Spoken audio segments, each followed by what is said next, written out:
pasa es que no me puedo separar del que digo Parodi. Lo extraño si me siento en la otra punta todo este rato.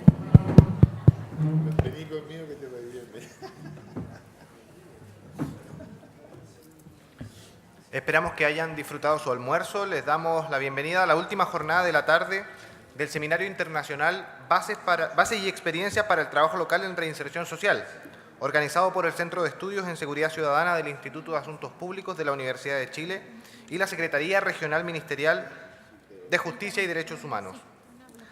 A modo de cierre de estos días, invitamos a los y las presentes a nuestro conversatorio final, denominado La Reinserción Social Integral, Lecciones y Desafíos, que tiene como objetivo reflexionar después de estos días en torno a los desafíos de una reinserción integral que sea un enfoque transversal a todo el sistema penal y postpenitenciario. A nivel de las distintas fases del sistema penal, ¿cómo se puede lograr una reinserción que sea trabajada de modo integral? ¿Cómo se logra un trabajo coordinado entre los distintos actores e instituciones clave? ¿De qué forma se puede conseguir que la reinserción sea efectivamente una tarea de la sociedad en su conjunto? ¿Cómo se logra sensibilizar a la ciudadanía? Estas serán algunas preguntas que nuestros invitados internacionales responderán para orientarnos en la reflexión. Este conversatorio será moderado por el señor Diego Piñol, investigador senior del Centro de Estudios en Seguridad Ciudadana. Él es licenciado en Sociología de la Universidad de Chile, es candidato a doctor en Psicología de la Pontificia Universidad Católica de Valparaíso, ha cursado estudios de magíster en Antropología y diplomados de Prevención del Delito a nivel local con jóvenes y a nivel de infancia. Ha realizado estudios y evaluaciones de políticas públicas desde el año 2005 en áreas de seguridad ciudadana, cárceles, educación y salud pública. Señor Diego Piñol, tiene la palabra. Bien, ¿se escucha bien? Buenas tardes. Primero que nada, agradecer a todos los asistentes. Voy a partir con una nota de agradecimiento para el equipo organizador, así que les voy a pedir que vayan dando un breve aplauso a cada uno de ellos. Primero que nada, voy a mencionarlo, perdón. Ordenemos la cosa. Lo aplaudimos de vuelta. Primero que nada voy a mencionar a Tomás Mora. Muy bien.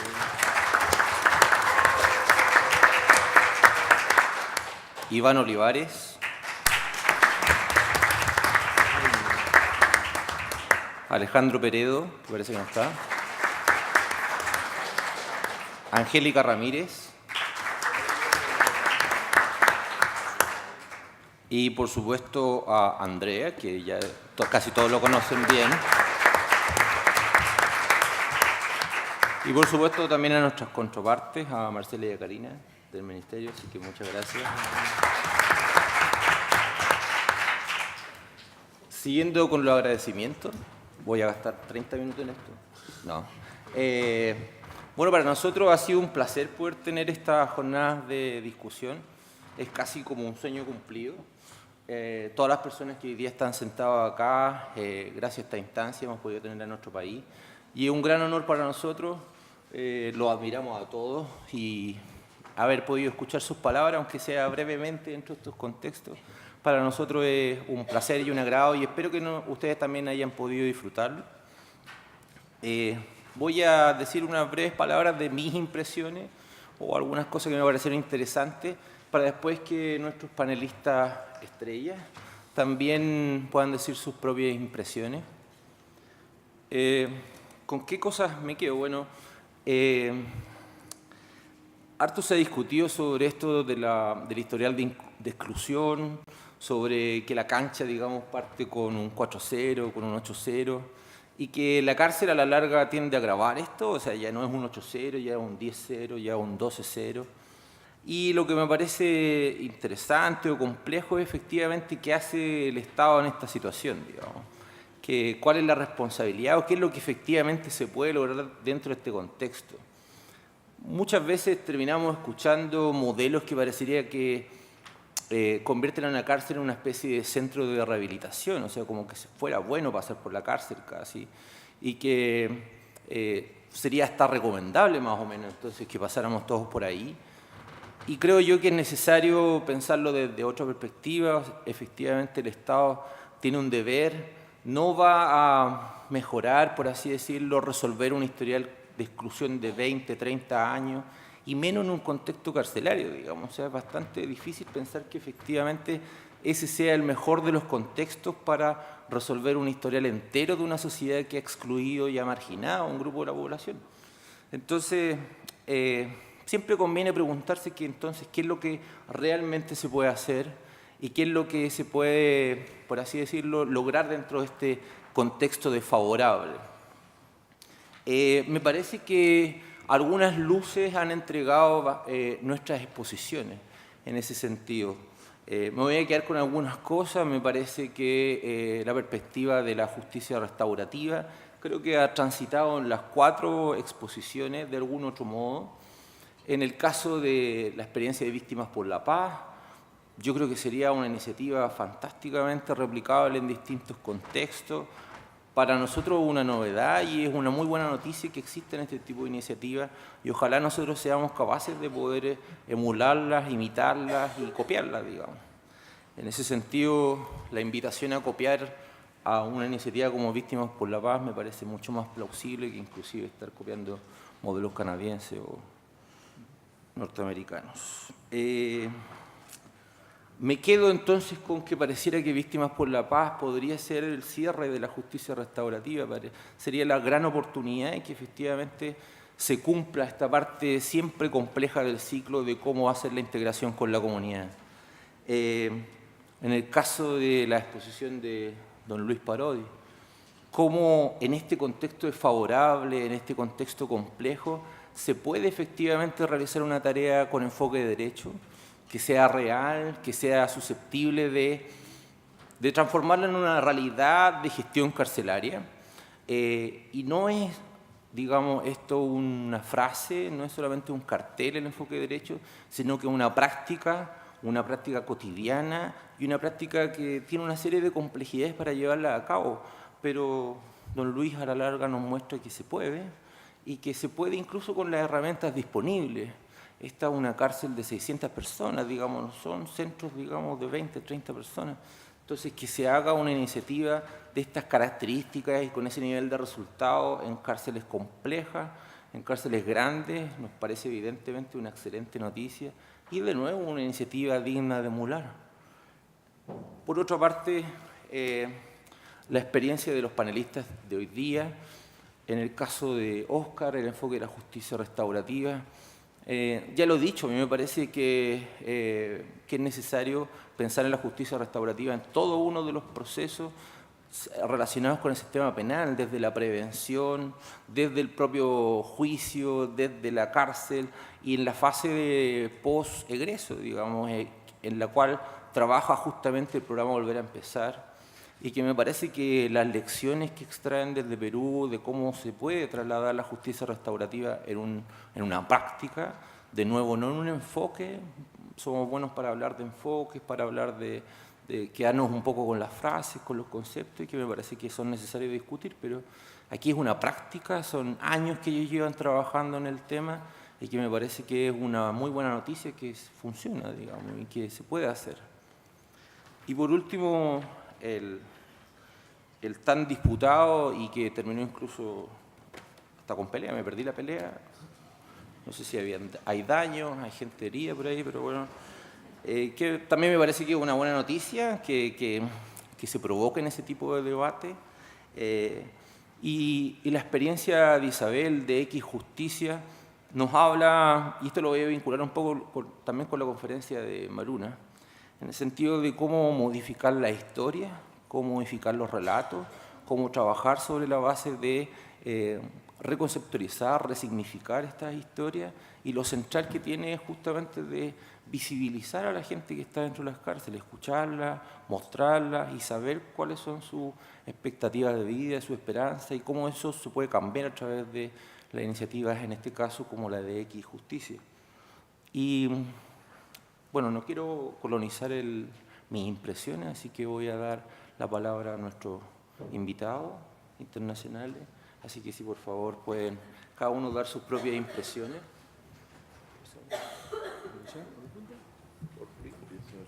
Por favor. Bueno, gente, muchísimas, me trataron tan bien que capaz que me quedo. Eso no lo habían previsto. nos han mimado de una forma espectacular y los mimos siempre son necesarios, ¿sí? Tenemos que aprender a mimarnos un poco más. Yo defino la educación como pelea, o sea que me encantó la pelea que tuvimos esta mañana, porque somos adultos, después que nos peleemos podemos acordar. Lo que a mí personalmente me molesta un poco es que acordemos antes de pelearnos. Yo creo que hay que pelearse y después acordar, pero bueno, eso es una vieja deformación de edad. Me llevo cosas muy interesantes, aprendí, por no repetir lo de Diego, hay experiencias. También es grato encontrarse que con la mexicana tenemos acuerdo, que no nos conocíamos, entonces que andamos como en los mismos rollos ideológicos en la cabeza, con el compañero de Perú también. O sea, es bueno encontrarse y decirle, bueno, en algunas locuras que uno anda, resulta que hay otra gente que también anda. Entonces uno sale como menos solo de estos encuentros, ¿sí? Y por supuesto para seguir pensando, porque lo que nosotros hacemos son construcciones históricas, por lo tanto sujetas a cambios, ¿sí? Todos nuestros inventos son construcciones históricas de los momentos que vivimos, por lo tanto los otros que vienen, y muchos, sí, con todo el derecho del mundo a cambiarlas, a criticarlas. Por eso lo peor que nos puede pasar es congelarnos a veces en lo que pensamos, ¿sí? O creernos que más de lo que hacemos. Digo. Con Mario Juliano hace mucho tiempo que me soporta, como 4 años ya. Ya no soporta más, creo que es el último seminario que viene conmigo. No, pero muchas gracias. Me pareció... a ver, una de las cosas que yo detesto de los seminarios, detesto es muy fuerte, pero que me cuesta más es esto que venimos como a decir que somos fantásticos, ¿no? Hay una tendencia en nosotros que somos todos fantásticos, y está bien. Llega un momento que hay que pelearse, ¿sí? Sí, nuestro proyecto, en general nuestros programas siempre andan bien, entonces uno no entiende cómo la realidad sigue jodida, ¿no? Que es una de las cuestiones que yo me lo planteo siempre. Nosotros venimos acá, todos nuestros programas son excelentes, con indicadores fabulosos. Ahora, las leyes son cada vez más represivas. Entonces, hay como varias lecturas, digamos, en esto. Y me parece mejor, después de que nos mimamos y nos decimos que somos bárbaros, también poder entrar a profundizar un poquito en qué andamos realmente en términos conceptuales, ¿sí? En términos ideológicos. Yo me sentía un dinosaurio cuando hablaba de ideología. Por suerte, la compañera mexicana habló de la estructura, de cambios estructurales, ¿sí? Yo sigo en esa onda. Y muchísimas gracias, creo que aprendí muchas cosas, me cuestioné algunas de las certezas que uno tiene relativas, así que por eso muchas gracias. Bueno, están invitados a una cárcel, aunque parezca increíble. Yo me comprometo que si van, salen. Por lo menos es un compromiso que puedo asumir, porque por algo soy el director, yo puedo abrir y cerrar la puerta. Así que encantadísimo recibirlo y que puedan cotejar entre lo que uno dice y lo que uno hace, a qué distancia estamos, ¿sí? Muchísimas gracias, Diego. Muchísimas gracias a la gente que nos invitó. Estamos como contentos, pipones de alegría. Me hubiera gustado pelearme un poco más, pero eso hace a mi condición de viejo insoportable. Así que muchísimas gracias.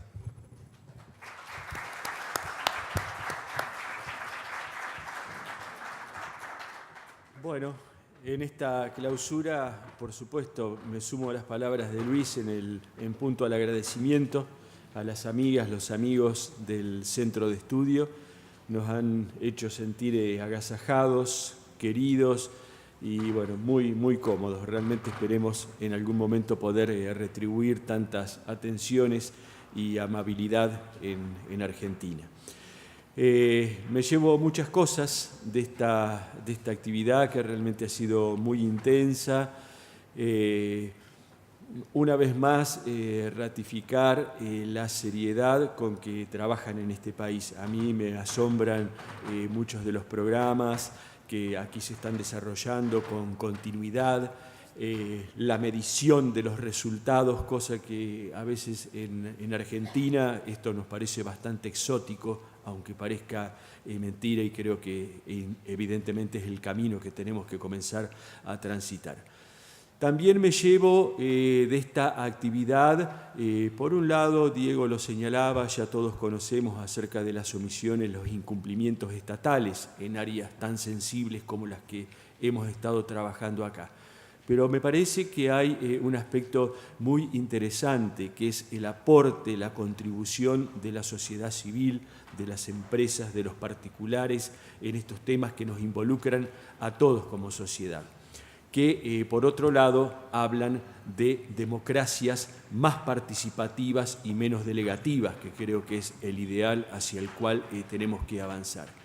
Y yo estoy convencido, y acá hemos escuchado algunos ejemplos y también en las recorridas que uno hace lo vamos viendo. Creo que cuando se formulan convocatorias serias al trabajo, consecuentes a través del tiempo, siempre vamos a encontrar la solidaridad de nuestro pueblo. Creo que lo más maravilloso que tenemos en Chile, en Argentina, Uruguay, México, Perú, siempre es el pueblo.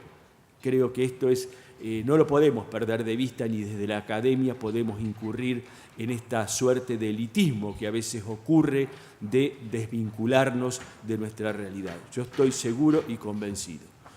Y también, bueno, reafirmo mi natural esperanza y optimismo no ingenuo, que vamos avanzando en sentidos positivos. Tengo los años, no tantos, pero algunos años como para poder mirar en perspectiva y ver que, creo que lo mencioné en mi intervención anterior, hace 10, 15, 20 años atrás, hablar de rehabilitación en los términos que hoy lo hacemos, en un sentido positivo, esto francamente no existía.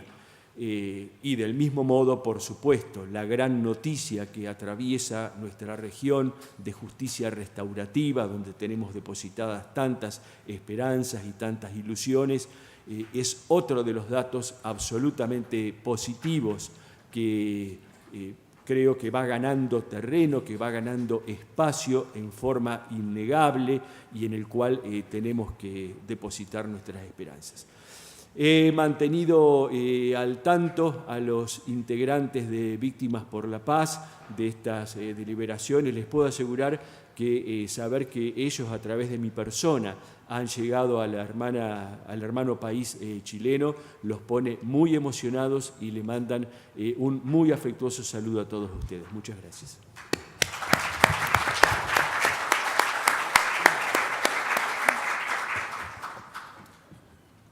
Hola, muchas gracias. Lamento haber sido yo la que provocó la pelea.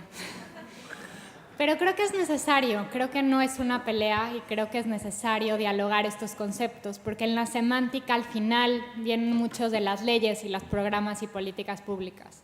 O sea, al igual que Luis, yo creo que los desacuerdos crean mucho, es una forma de crear y de construir, entonces doy la bienvenida. Agradezco muchísimo al CES, a Diego, a Andrea. En verdad ha sido un gusto estar aquí. También ver un poco lo que ya mencionaban Luis y Mario, ¿no? Que existan debates tan ricos sobre algo que muchas veces se da por dado, ¿no? ¿Qué es la reinserción? ¿Qué quiere decir que es la reinserción? ¿Para qué sirven las cárceles? ¿No? Y creo que ese tipo de preguntas me rondaron la cabeza por estos 2 días. Ayer salí después de la charla de Maruma con tantas ideas que sentía que la mente me iba a explotar. Entonces creo que fue un espacio riquísimo. Creo que a mí me lleva muchas cosas que pensar. En México, como saben, está en un momento histórico donde se eligió un nuevo presidente y está planteando un método de justicia transicional.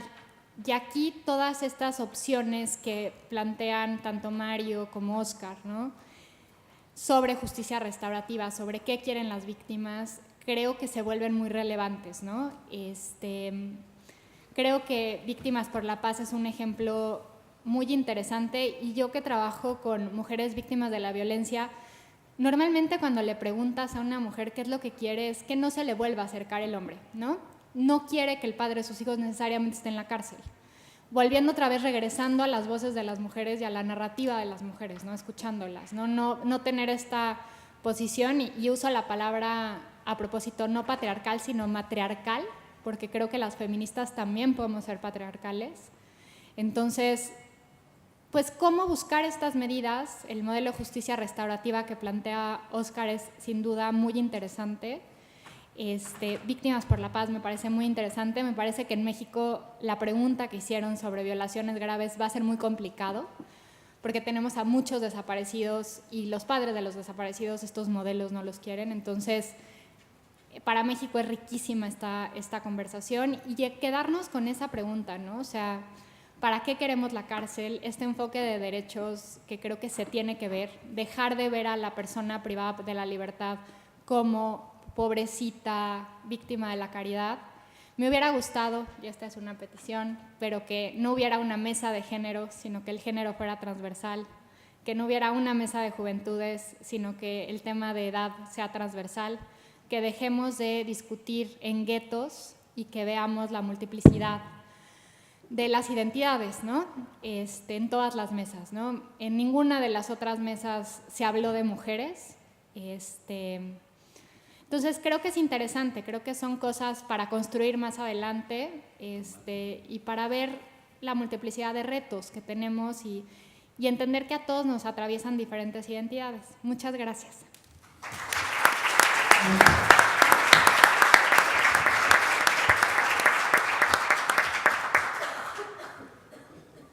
Bueno, en principio, igual me sumo a los agradecimientos de poder estar acá con todos ustedes y poder compartir algunas reflexiones.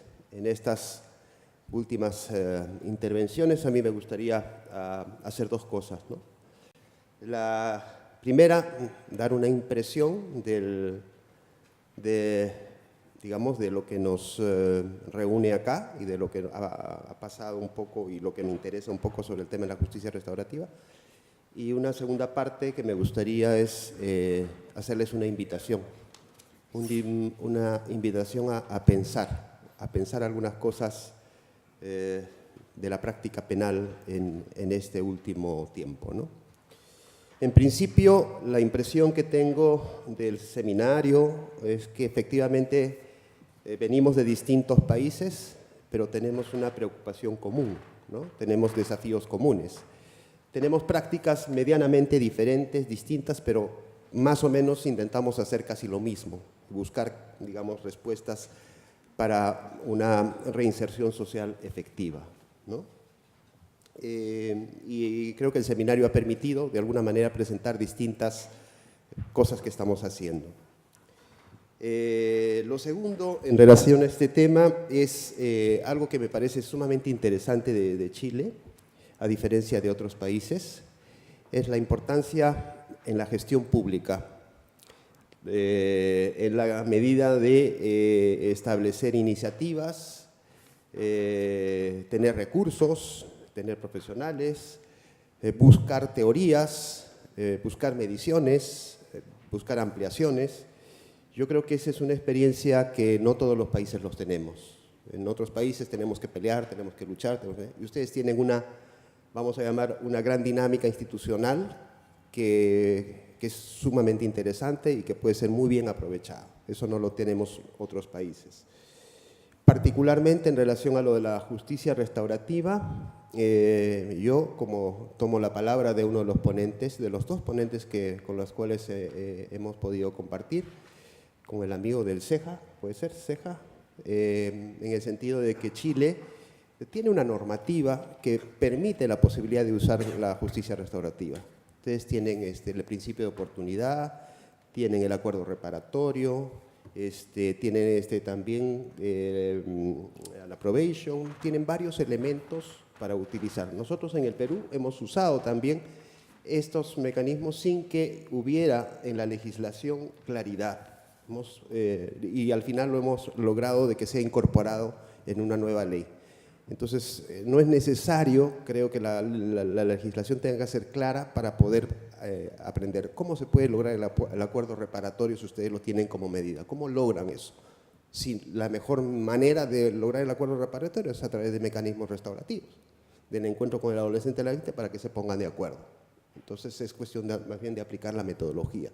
Y lo segundo, con el amigo de Temuco, de la universidad, vemos que también, digamos, bajo el programa que ellos tienen, también pueden incorporar la justicia restaurativa, que no son, digamos, elementos contradictorios, ¿no? O sea, en la práctica también se pueden implementar. Lo que asegura, de alguna manera, la justicia restaurativa es que el adolescente, digamos, sea más consciente y se haga responsable, aprenda mejor a reparar el daño y, por tanto, eso le va a ayudar mucho a su reinserción social, ¿sí?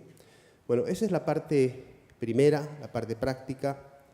La segunda parte, más bien quisiera hacerles una invitación a pensar la práctica penal, porque pienso que en los últimos casi 40 años, desde los años casi 70 aproximadamente, han habido, vamos a llamar, dos cambios sustanciales en el tipo de sociedad.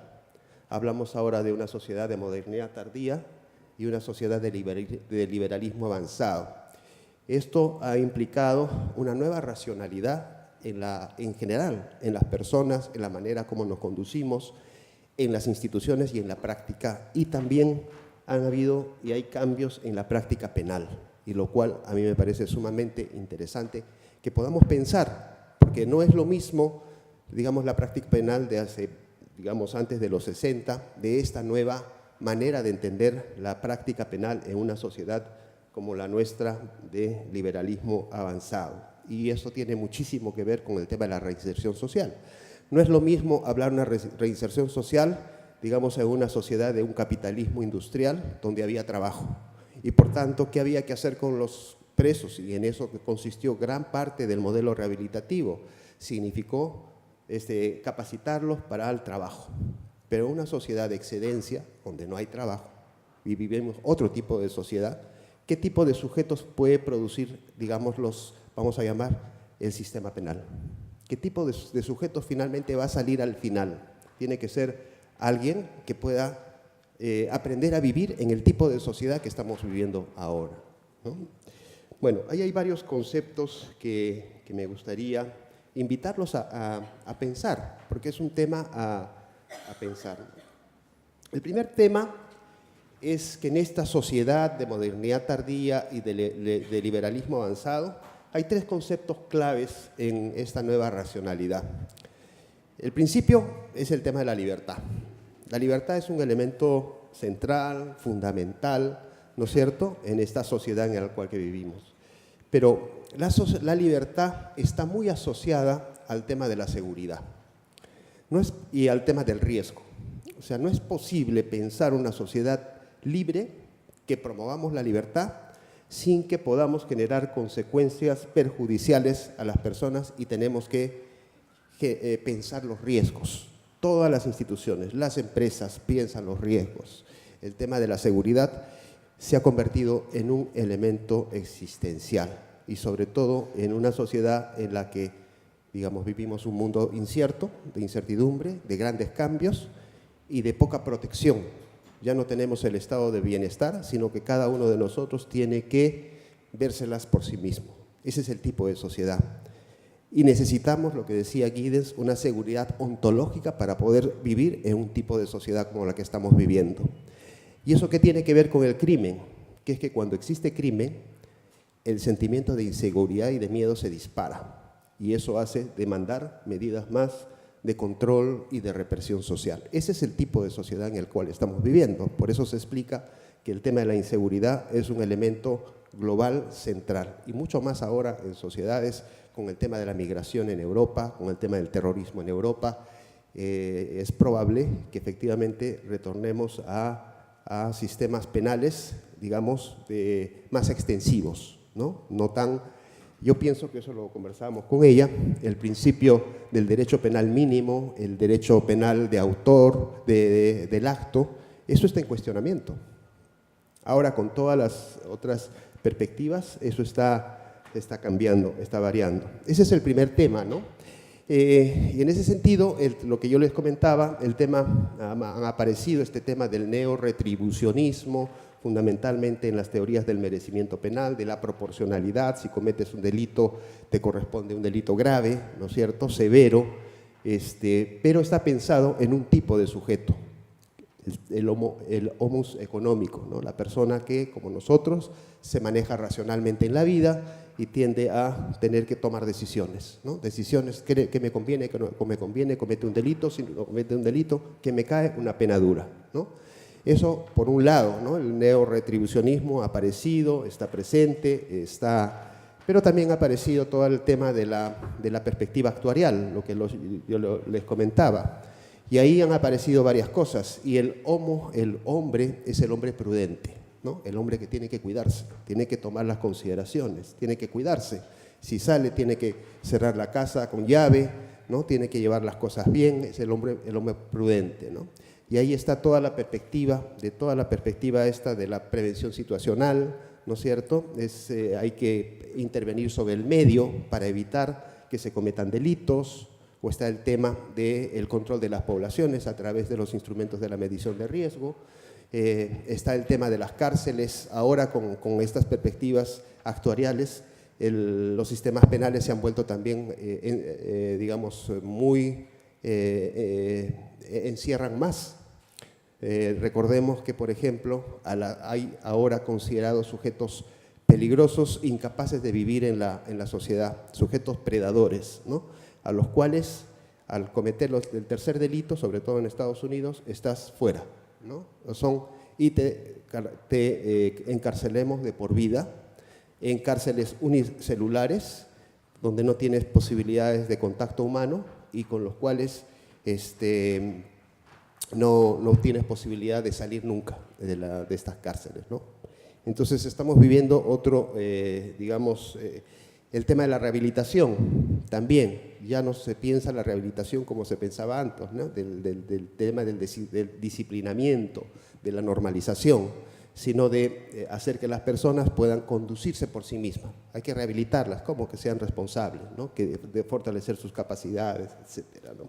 Y en el tema restaurativo, pues aparece el tema de la importancia de la víctima y todo. O sea, lo que les estoy haciendo es invitar a pensar, porque en esta práctica penal hay cambios, hay modificaciones, hay muchas cosas que han aparecido y que responden a una racionalidad, vamos a llamarla gubernamental. ¿Qué es la racionalidad gubernamental? Que es un modo de ejercer el poder en las sociedades de liberalismo avanzado, en la que ya no se impone a las personas el poder, sino se conduce la conducta de los otros, es decir, se considera la libertad de las personas. Es en esa perspectiva que, digamos, varias perspectivas criminológicas, digamos, tienen en este tiempo sentido.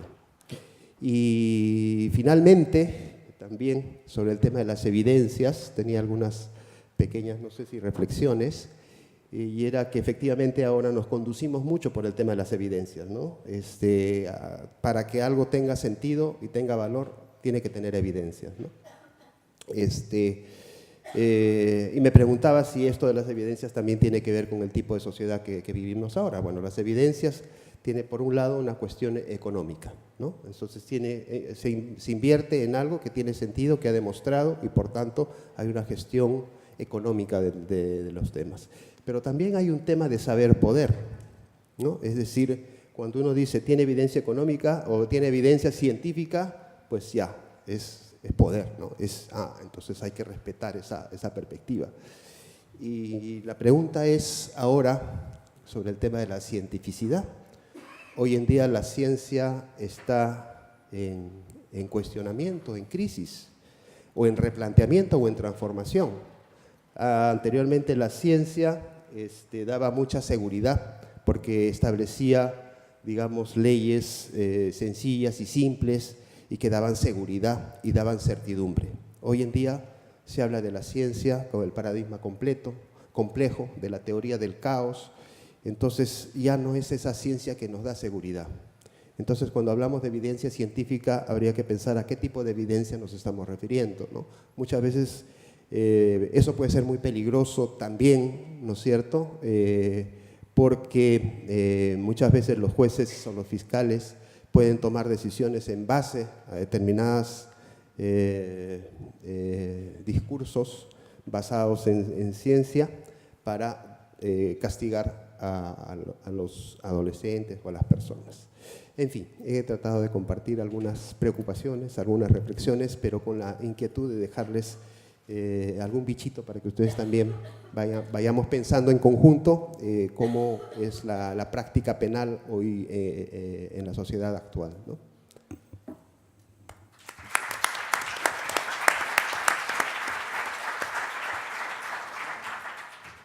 Varios bichitos fueron, la verdad. Uno enorme. Uno grande, un insectario. Bueno, me gustaría abrir la palabra al público, si desean hacer algún comentario, alguna impresión, si no tengo aquí también unas preguntas. Por ahí un micrófono. No, ya no. El silencio de aprobación es tanto un aburrimiento también. Si alguien quiere hacer algún comentario o alguna pregunta también podría ser.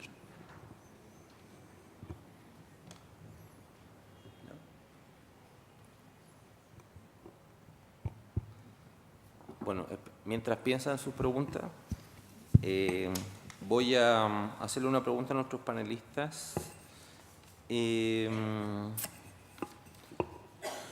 Bueno, es bastante larga la pregunta, pero lo voy a intentar resumir en algo que me parece bastante interesante, que si podrían ustedes llegar a establecer cuáles son los dos factores críticos, solo dos, factores críticos para una reinserción efectiva en mujeres y hombres, o en general, y pensando también especialmente en la sustentabilidad de la reinserción. En ese sentido, cómo proyectarla inclusive, especialmente, me parece que por ahí puede ir el tema, en la etapa de post-egreso. Así que, solo dos. ¿Solo dos? Solo dos. Una.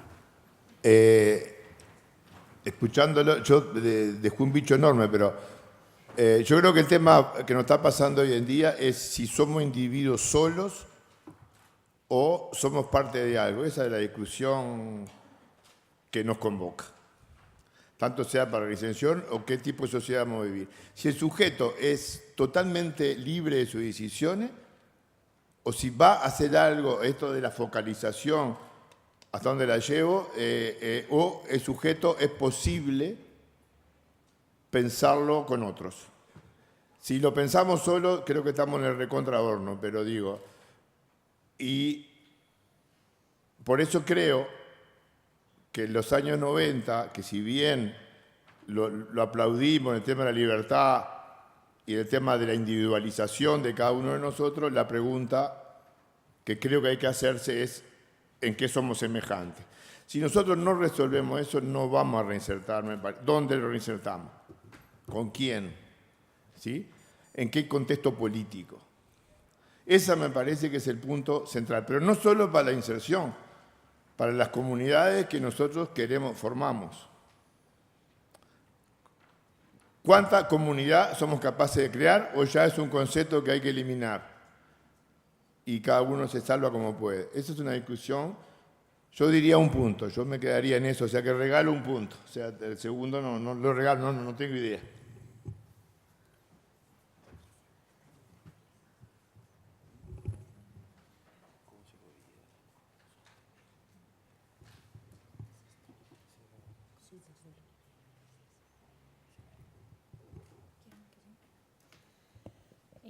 Bueno, son preguntas creo que muy interesantes y creo que me deja pensando mucho de las ideas que presentó Oscar y la verdad es que también han sido muy fructíferas también las discusiones, ¿no? O sea, que salían después de esto, ¿no? Sobre cómo se conceptualiza el derecho penal y todo el tema punitivo. Respecto a la pregunta de dos factores críticos, yo creo que uno es mirar lo estructural, ¿no? La cárcel, como mencioné, no va a arreglar factores de exclusión social si no cambiamos las cosas de afuera. Entonces, si no trabajamos en el tema de cuidados, si no trabajamos en la desigualdad estructural, si no trabajamos en los roles de género, la cárcel como microcosmos va a replicar los mismos problemas estructurales, ¿no? Ese es uno de los puntos. El segundo punto sería, una vez más, escuchar las necesidades de las personas, dejarlas de ver como objetos de la reinserción social y volverlos sujetos de la reinserción social. Y creo que estos dos factores plantean también cómo conceptualizamos la política de Estado, y en eso estoy de acuerdo con Luis, en el tema ideológico y de cómo miramos y cómo creamos la política de Estado. Entonces, la política carcelaria no debe dejar de ver lo estructural, y las políticas en otras materias de prevención, de temas, por ejemplo, contra la pobreza, de políticas públicas de cuidado para las mujeres, para los hombres, creo que es vital. Y si miramos eso y entendemos hasta dónde puede llegar la cárcel, y que la cárcel debe de ser la última medida, y los problemas y efectos secundarios de la cárcel, creo que eso ayudaría a tener una reinserción mucho más sostenible. Gracias. Sobre el tema de los factores críticos, creo que uno de los factores críticos es el tema del encarcelamiento en sí mismo. Porque la mayoría de los casos tiene mejores resultados cuando se interviene con los adolescentes, principalmente en medio abierto. Es posible el cambio. La cárcel debe ser el último recurso, sobre todo para los casos más graves, y donde deben intervenir profesionales altamente capacitados. Y la cárcel es algo caro. Estuve algunas veces en Europa y preguntaba, bueno, ¿y cuánto cuesta la cárcel? Me decían que por cada adolescente, más o menos en sociedades como Holanda o como España, pues son como 10 profesionales que trabajan por adolescente. Imagínense cuántos adolescentes privados de libertad y cuántos profesionales deberíamos tener, profesionales y personas, son caros. Entonces es mejor trabajar con los chicos en medio abierto, tiene mejores resultados, y sobre todo que están en proceso de crecimiento. Y encerrar a los adolescentes, privarlos de su libertad en proceso de desarrollo es mucho más complejo y mucho más difícil de trabajar, y con mayores perjuicios hacia adelante. Entonces está demostrado que muchas veces la cárcel no necesariamente rehabilita, mejores resultados se obtienen cuando se trabaja con la familia, cuando se trabaja con la comunidad. ¿Y cómo hacer sostenible este trabajo? Pues con la inclusión, y la inclusión implica darle mayores oportunidades y trabajar con la comunidad para que la comunidad abra, digamos, las oportunidades para los adolescentes, ¿no? de becas, apoyo a los adolescentes, y es apoyarlos también a él y a la familia, es empoderarlos porque nadie los va a sacar. Los únicos que van a salir de la situación donde están es el adolescente, y es con el apoyo de la familia, ¿no? Y hay que fortalecer esas capacidades. Un breve aporte sobre la cuestión que se conversa. Creo que quien más, quien menos, quienes nos encontramos en este tipo de actividad, todos aspiramos a sociedades más justas y más igualitarias, es decir, hacia el problema estructural que aquí se apunta, que es un dato insoslayable para lograr rehabilitaciones verdaderamente eficaces. Pero lo cierto y lo concreto que parecería ser, como ha descrito muy bien Oscar, nuestras sociedades en este capitalismo tardío, en esta modernidad tardía, no parecerían estar marchando hacia sociedades más equitativas, más igualitarias. Por lo contrario, apreciamos en muchos de los países de la región de qué modo se profundizan estas desigualdades. Entonces, ¿qué hacemos mientras tanto? Le decimos a las personas que tenemos privadas de la libertad que tendremos que esperar a conseguir sociedades más equitativas y más igualitarias. y que mientras tanto deberán encontrarse o continuar en la situación en que se encuentran. Me parece que una respuesta de esta índole puede ser verdaderamente injusta y en algún punto el legítimo reclamo al cual me sumo del problema de resolver el problema estructural no puede convertirse en una excusa para dejar de hacer las cosas que tengamos que hacer, aún mínimas. Yo me emociono ante las pequeñas cosas positivas que ocurren en nuestras cárceles, que ocurren con nuestra juventud, que ocurren en materia de alternativas de restauración.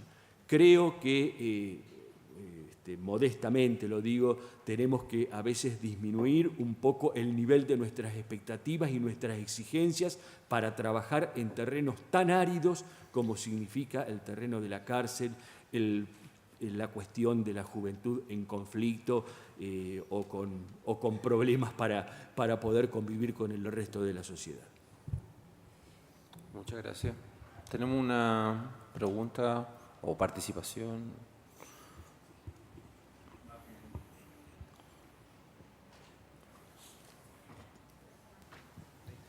Sí, más bien lo segundo. Agradecer el espacio y en verdad creo que quedan, a contar de lo que se discutió ayer y lo que se ha planteado, por lo menos lo que pude ver esta tarde, desafíos muy grandes respecto de lo que viene. Y en ese sentido creo que la invitación que nos hace Luis de no sentirnos satisfechos o completos luego de una experiencia, un encuentro de ese tipo es necesario. Porque, por una parte, los elementos que son poco sincrónicos entre sí van a seguir estando presentes. Me temo que la esquizofrenia en que estamos presentes, donde por una parte tenemos algunas experiencias de justicia restaurativa, tenemos tribunales de tratamiento de drogas, tenemos experiencias de sustitución de penas interesantes, tenemos experiencias de intervención a nivel local, que si bien son incipientes, comienzan a abrir un espacio de participación con gobiernos locales en el tema de la reinserción. Al mismo tiempo vamos a tener todavía en el ámbito probablemente penal un mayor aumento tal vez de ciertas penas, de ciertas condiciones. Creo que la situación de la 20.084 da buena cuenta de ello. Si en 11 años se ha reducido a menos de la mitad los ingresos que el sistema de justicia penal juvenil tiene, no hemos sido capaces de leer eso y de entender qué significa y centrarnos más bien en las propuestas a partir de ciertos hechos mediáticos delictivos que ocurren y que llevan, por ejemplo, a proponer que se elimine la posibilidad de sustitución de la pena desde que se comience a cumplir por establecer ciertos plazos que van a aumentar la permanencia de personas dentro del sistema carcelario. Entonces creo que ese tipo de esquizofrenia va a acompañarnos todavía un buen tiempo en esa lógica. Vamos a tener la posibilidad prontamente de poder evaluar los programas de tratamiento de droga y creo que eso va a ser un impulso para extenderlos, pero al mismo tiempo con marcos normativos que restringen o amplían las posibilidades de prisionización para ciertos grupos en particular. Nos quedan desafíos grandes sobre también la inserción de personas que han terminado su condena. Ayer me pareció muy interesante lo que planteó la Seremi del Trabajo, pero todavía tenemos coherencia respecto al accionar público en ese tema que es necesario, ella misma lo señalaba. Cito solo que todavía en muchos cursos que el CENSE licita para capacitar, se establece como requisito que aquellos que participen no tengan antecedentes penales.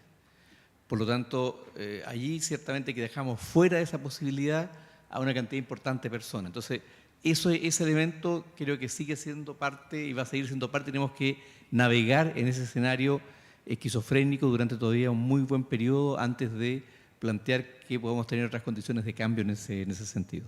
Agradecer, por cierto, la participación en las ponencias. Lo de Isabel me pareció extraordinariamente interesante. Sin duda, el tema de género, el tema de juventud, debiesen ser elementos absolutamente transversales y no temas y focos particulares que, en definitiva, lo invisibilizan más que potenciar su emergencia y respuesta que sea más efectiva.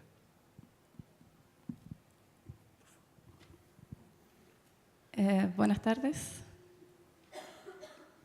Yo tengo una reflexión que a la vez que va a derivar en una pregunta para todos los panelistas.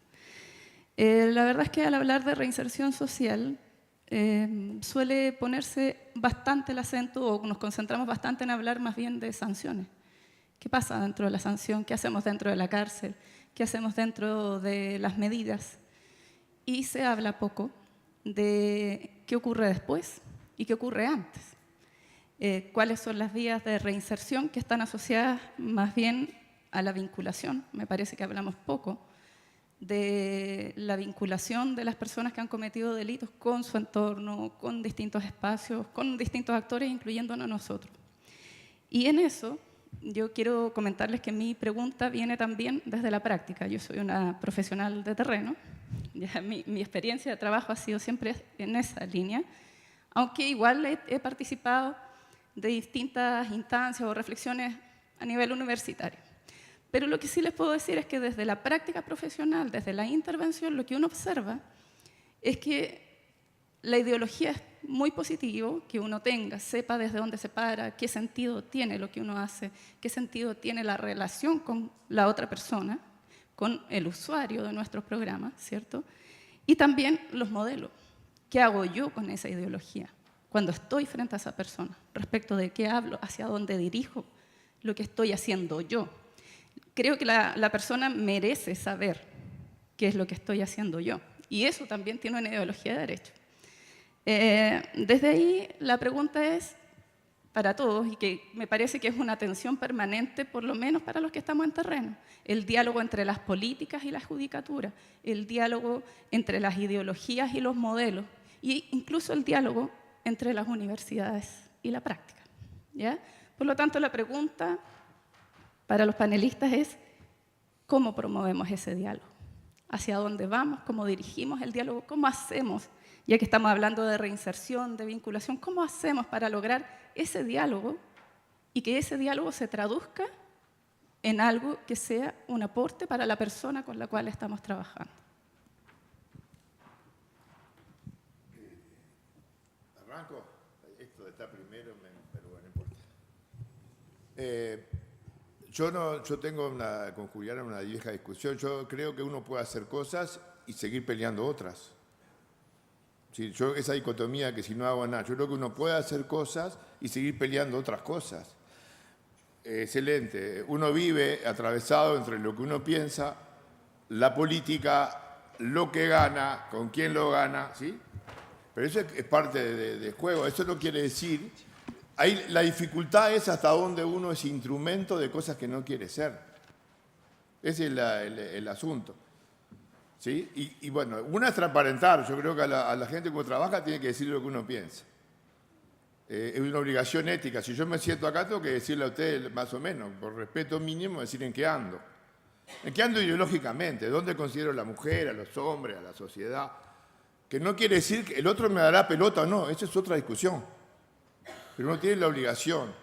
Y creo que sí, hacemos cosas, festejamos, yo soy en eso, festejo. Ahora, cuando paso por gente muy pobre, me duele todavía.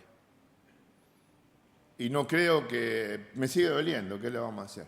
Hay que terminar con la pobreza. No importa por qué, la pobreza no puede existir. No porque genere más o menos delincuentes, no. La gente tiene derecho a vivir dignamente.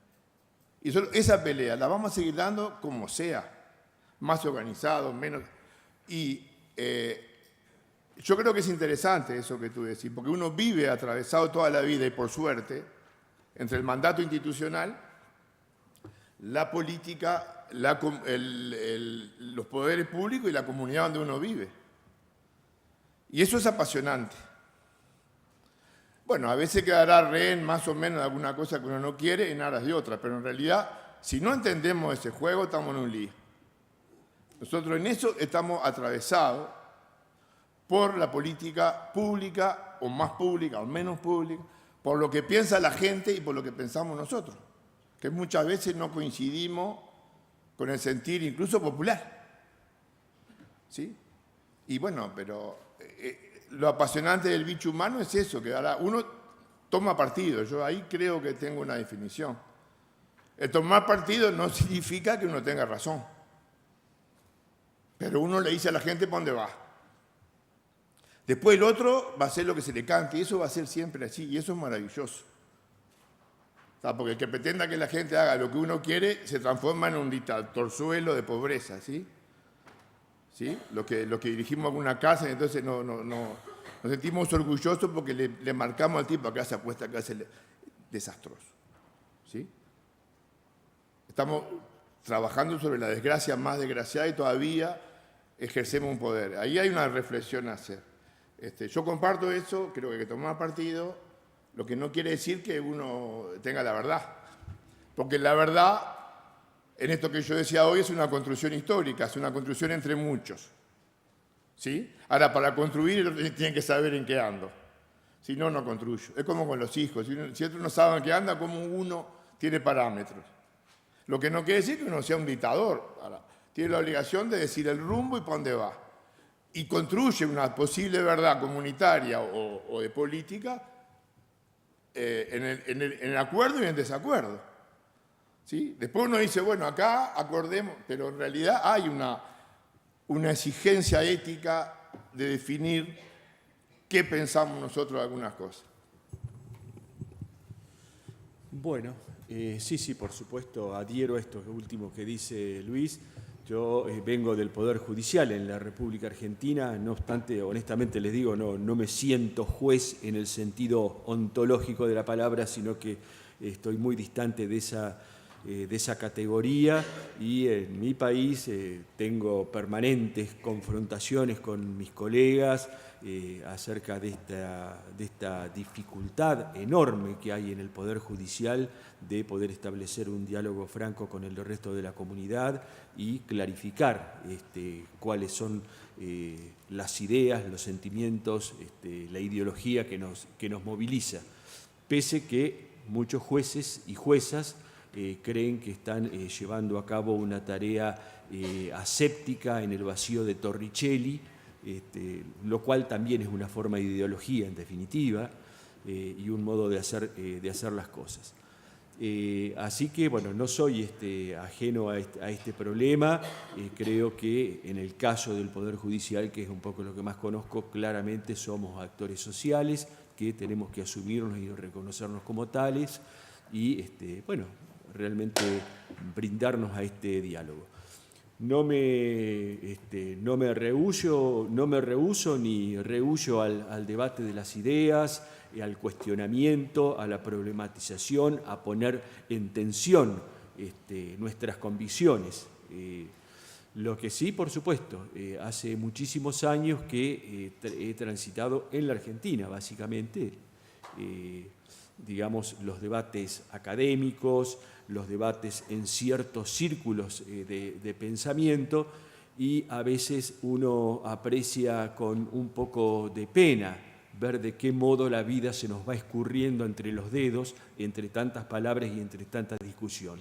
Por esto, ¿no es cierto?, insisto, sin rehusar y reconocer el valor creativo y la interpelación que nos sugiere las ideas, pero que en algún momento necesitamos poder concretar esto, ¿no es cierto? Por eso es que mi celebración a los hacedores y a las personas que aún mínimamente con pequeñas cosas, pero van logrando algunos hitos. Creo que son muy buenas preguntas las que planteas, sin duda. Yo creo un poco con tu pregunta de qué pasa con el antes y el después, y ahí creo que también quiero responder un poco al tema estructural. A ver, reconocer que hay problemas estructurales no quiere decir que vamos a dejar de actuar y de establecer acciones a corto y mediano plazo. Pero el entender los problemas estructurales nos hacen ver el antes y el después, ¿no? Ver de dónde vienen estas personas que están privadas de la libertad, ¿no? Escucharlas, ¿no? Y el después, ¿a qué van a regresar? Alguien en el público se me acercaba y me decía, ¿qué pasa con un país como México donde hay una guerra contra las drogas y van a salir todas estas mujeres y van a encontrar la guerra contra las drogas? Es que eso es lo que hay que ver. O sea, no es que hay que dejar de hacer cosas por lo estructural, sino que esos planes tienen que ver lo estructural, ¿no? Entonces, creo que ese antes y después hay que verlo y tiene que ser considerada en la reinserción. O sea, esta historia de vida, por eso es tan importante los planes individualizados y por eso es tan importante crear sintonía entre la reinserción penitenciaria y la postpenitenciaria, ¿no? Respecto al tema de un poco también respecto a lo que decían de las normas, ¿no? Y cómo tenemos, aquí tienen esta esquizofrenia, en México también. Y en México también, por ejemplo, el feminismo es muy esquizofrénico. En México ha sido un feminismo legislativo y punitivo. ¿Y qué está pasando? Que muchas mujeres están siendo encarceladas por los delitos que el feminismo hemos puesto ahí. Hay un estado donde más mujeres han sido encarceladas por no pagar la pensión alimenticia que hombres. Y esa es una reforma. Entonces, y eso me lleva al tema de la judicatura, que es un tema súper interesante. Yo creo que la judicatura tiene que dialogar con las políticas públicas y creo que la mesa que hubo respecto a temas de judicatura reflejó eso, ¿no? Que los jueces tienen que ver lo que representa la reinserción. Me pareció muy interesante el Tribunal de Francia sobre reinserción social. Me parece preocupante por algunos temas estigmatizantes, pero creo que la judicatura no puede estar fuera de lo que significa la reinserción. Respecto al diálogo que menciona sobre teoría y práctica y academia y práctica, creo que es una obligación ir y venir. Creo que es una obligación para los que trabajamos desde la academia dialogar con la práctica y los que trabajamos con la práctica dialogar con la academia. Porque justo así se crean ideas. Y creo en ese sentido que es muy interesante también reconocer los diferentes saberes y de dónde vienen, ¿no? Entonces, creo que es tan válido un saber académico como Maruma fue lo que planteó, ¿no? Por ejemplo, se me hizo muy interesante que no solamente planteaba las narrativas de las personas privadas de la libertad, sino las narrativas de las personas que trabajan en las cárceles, ¿no? Entonces, creo que esas voces de las prácticas tienen que dialogar con la teoría, ¿no? O sea, porque si no…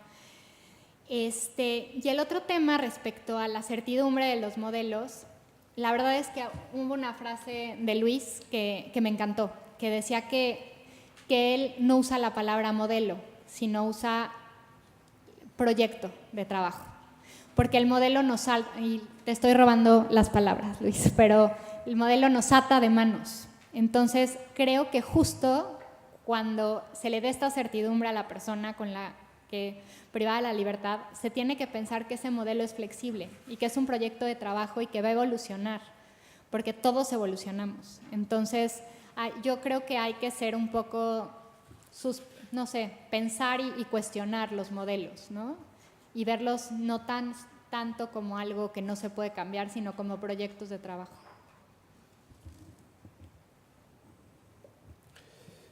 Bueno, coincido también con las opiniones anteriores en el sentido de que efectivamente se necesita un diálogo, ¿no? Porque, por ejemplo, la reinserción puede ser pensada de manera diferente desde quien hace las políticas, desde quien está en la universidad, en la academia, y desde quien hace la práctica concreta.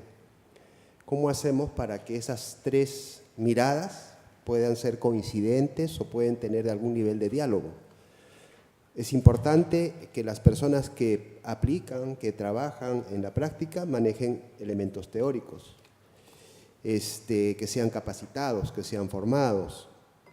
Es importante que puedan evaluar, que puedan sacar conclusiones, ¿no?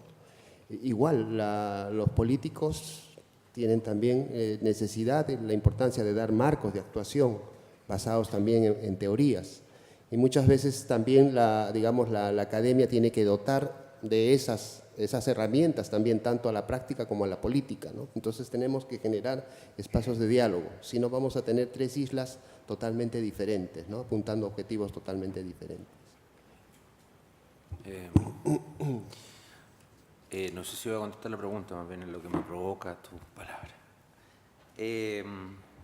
Bueno, esto me lleva a un tema que es como frecuente, esto de cómo para problemas que son estructurales, multicausales, tenemos soluciones aisladas o sectorizadas, digamos. Hace menos de una semana estábamos en Uruguay y pasó algo que ya ha pasado bastantes veces acá, digamos, estaba el Ministerio de Salud, el Ministerio de Educación, todos convocados a trabajar en pos de la reinserción, pero no había una política que lo sostuviera, digamos.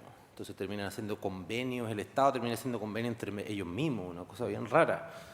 Y eso yo creo que nos demanda de una vez por todas a hacer políticas transversales, a ver esto como problema de manera estructural, digamos. O sea, no puede ser que sigamos sin tener políticas criminales, que no sigamos sin tener políticas de prevención del delito y la violencia que no sean aborden todos los factores de una vez por todas. Y eso, además, porque su peor expresión es lo que pasa en el territorio. En el territorio la gente termina sintiéndose utilizada, digamos. Viene un programa, instala sus dispositivos, después van y se devuelven, o hay 7 o 8 programas peleándose a las mismas familias. Entonces eso, digamos, evidentemente hace pensar de que hay un desperdicio de uso de recursos estatales, por una parte, y una manera, digamos, de seguir pensando el Estado como si fueran ofertas sectorizadas. Y yo creo que ahí es necesario retomar algunos esfuerzos en esa línea. Durante 2 años estuvimos trabajando en conjunto con la Subsecretaría de Prevención del Delito, pensando en hacer una política transversal de prevención del delito y la violencia. No fructificó. Ojalá que se recojan esos aprendizajes y que se tome la posta de esta misión, porque en realidad es una misión necesaria del Estado y una deuda hace bastantes años ya.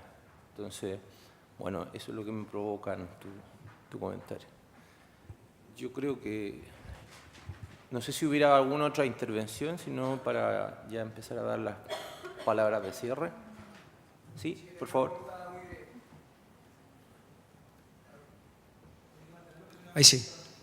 Hola a todos, soy Francisco Saavedra. Yo desarrollo talleres de rugby hace 4 años en distintos centros de privación de libertad de adultos y menores. Y mi pregunta va a lo concreto, a la práctica, en términos de reinserción efectiva. ¿Cuáles son las áreas de la sociedad donde realmente se ha logrado una reinserción más efectiva? ¿En qué áreas realmente se ha logrado reinsertar gente efectivamente? ¿Y cuáles son los programas de reinserción que le han entregado mayor resultado en estos términos en su experiencia?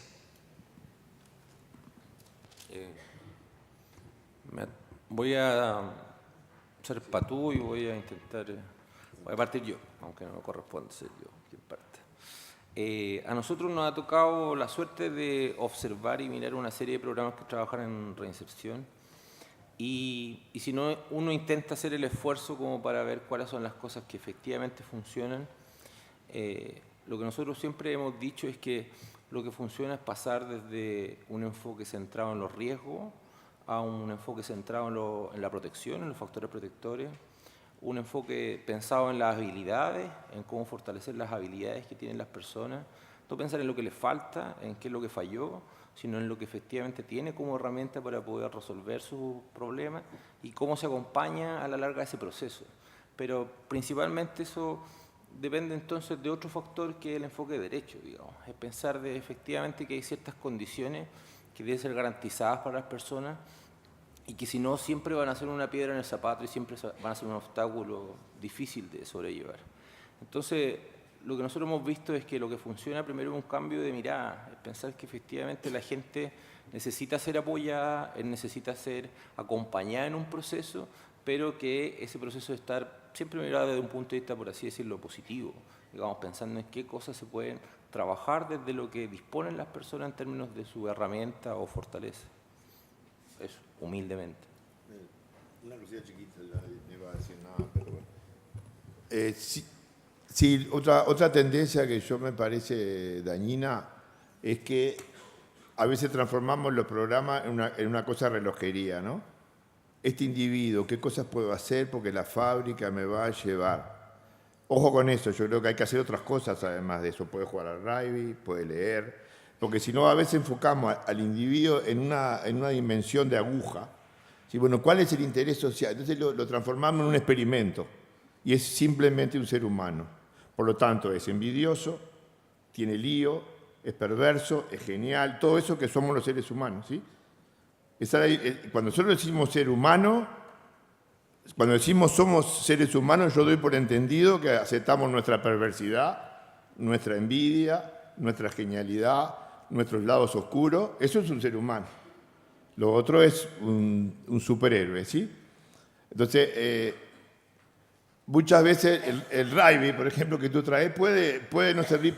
¿Para qué sirve el rugby? Bueno, ahí, de acuerdo a las ideologías, uno dirá, saquemos a todos los presos campeones de rugby, otro dirá, entretengámoslo 10 minutos, porque no sé. Entonces, hay que hacer un montón de acciones. Y a su vez, creo que sí, hay que trabajar en cuanto a algunos indicadores que son más posibles. Yo creo que cuando nosotros hacemos lo que decían hoy, cuando nosotros hacemos peluquería o alguna cosa con la gente, no es porque no haga un análisis de mercado, es porque lo que pensamos que esa persona puede hacer. Es porque nuestra concesión, ¿no? Ahí está en juego nuestro lío ideológico, ¿sí? Y mientras yo no cambie la visión que el otro puede hacer muchísimo más cosas, voy a seguir haciendo carpintería y peluquería para los pobres. Porque yo considero, ¿se entiende esto? No es que no haga nada ese mercado, yo estoy pensando que esa persona va a hacer eso por mi cabeza, por mis prejuicios. Hoy la discusión de hoy de si son vulnerables, ¿no? Si yo pienso que es vulnerable, ya lo voy a tratar como entre algodones, digamos, ya no se sabe para dónde, ¿no? Y si pienso que es Superman, tampoco, digo. Pero yo creo que ahí hay concesiones ideológicas que es necesario intercambiar. Es decir, ¿qué pienso yo del otro como tal? Con sus agujeros y sus alegrías, y como ser humano, ¿sí? Digo porque una cosa que se decía en el seminario era eso, bueno, busquemos exactamente, es como si fuera un experimento de laboratorio. El otro es un ser humano que tiene una historia, que a veces es una historia muy jodida en general, por eso andamos metidos en esas cosas. Bueno, también tiene derecho, en clave derecho, a la recreación, al placer, sí, al amor, que no se castiga, aunque hoy sí dijeron barbaridades acá también, no sé. Es decir, uno tiene derecho a enamorarse, a lesbianarse, a homosexualizarse, yo qué sé, es decir, tiene derecho. Bueno, no me queda más que agradecer a los panelistas. Por un aplauso, por favor.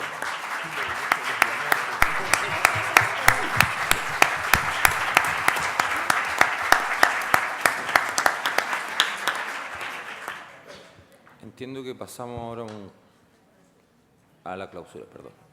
Bueno. Ahí está Tomás. ¿Ya está? Espera, ¿qué dice Tomás? Muchas gracias a los panelistas. Esperamos que les haya gustado a todos y todas ustedes. Estas últimas palabras vamos para cerrar a invitar al profesor Rodrigo Salas, director del Centro de Estudios en Seguridad Ciudadana. Unas palabras finales, por favor.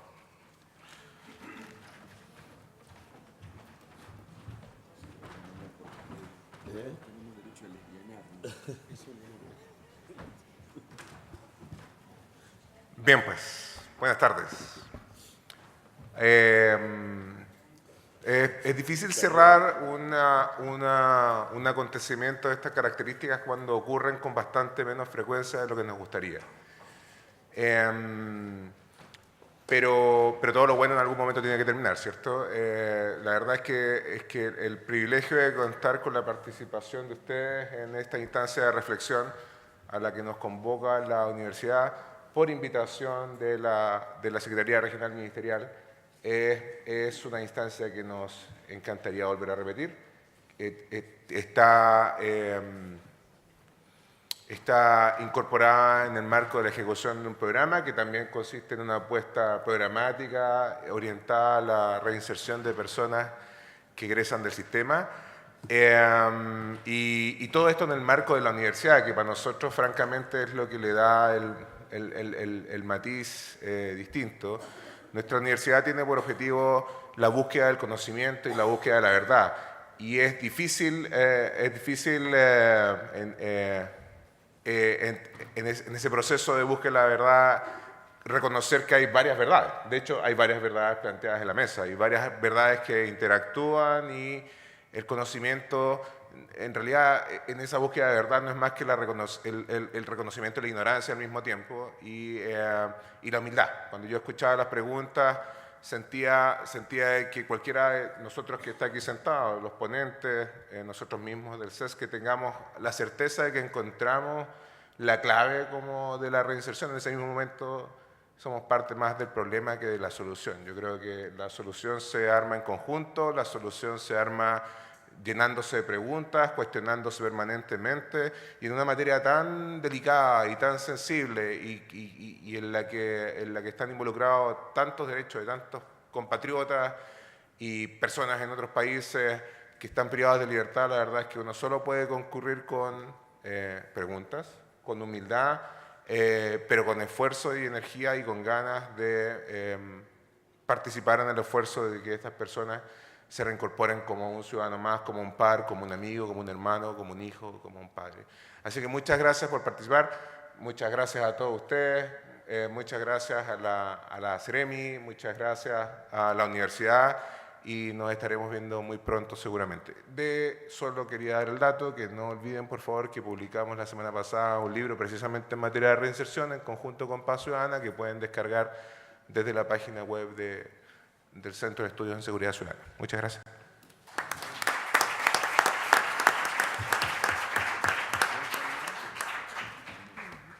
Muchas gracias, profesor, por su mensaje. Qué orgullo estar en una casa de estudios en la que, como decía su fundador, todas las verdades se tocan, ¿no? Ahora sí, las últimas palabras de la Secretaría Regional Ministerial, señora Carolina Lavín, tiene la palabra.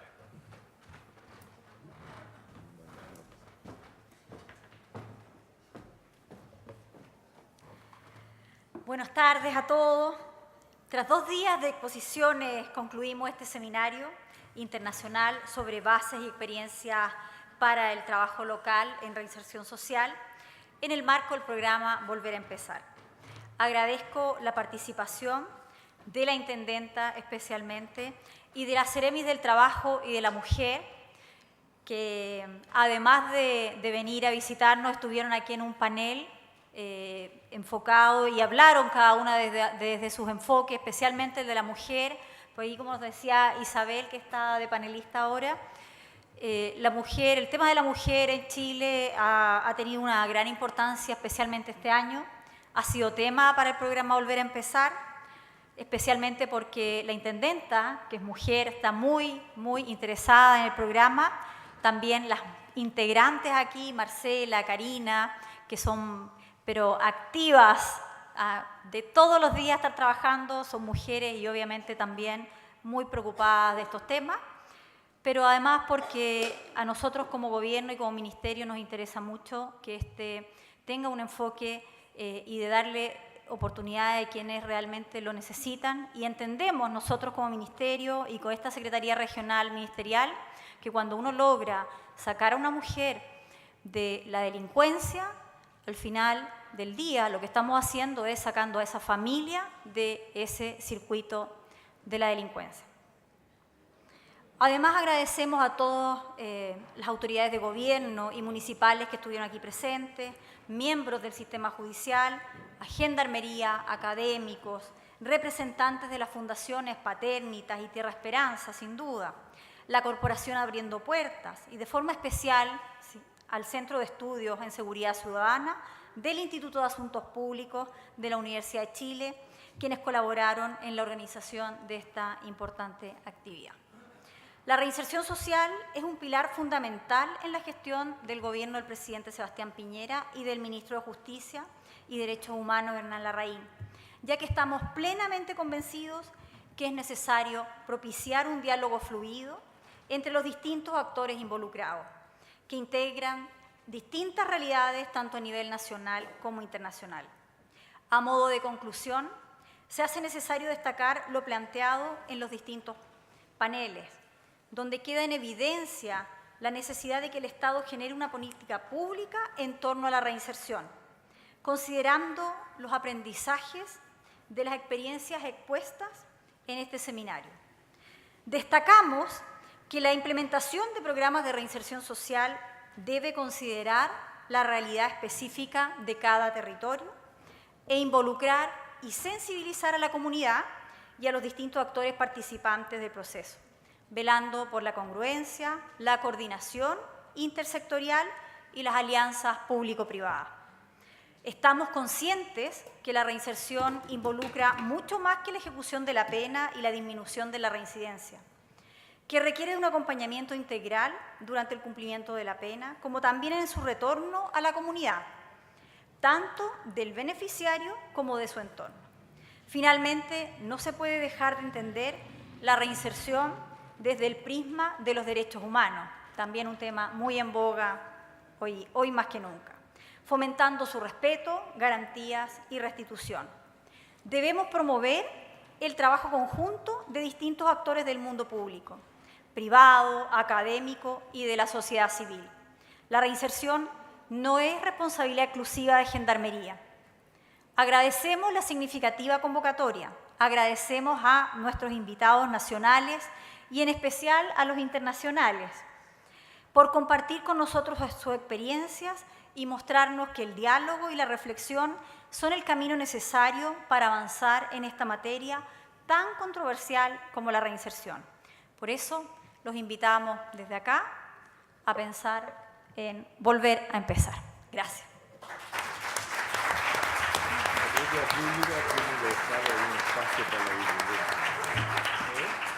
Muchas gracias, señora Carolina Lavín, por sus palabras.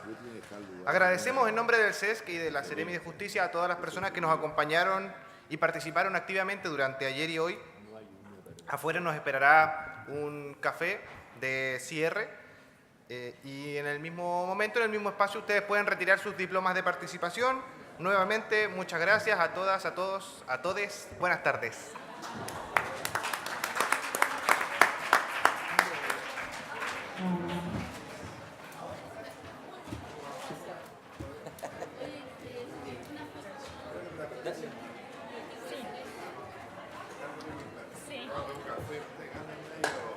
Bueno, felicitaciones, Alejandro.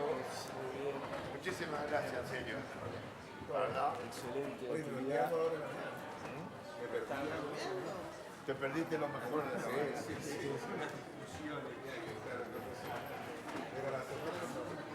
No, pues.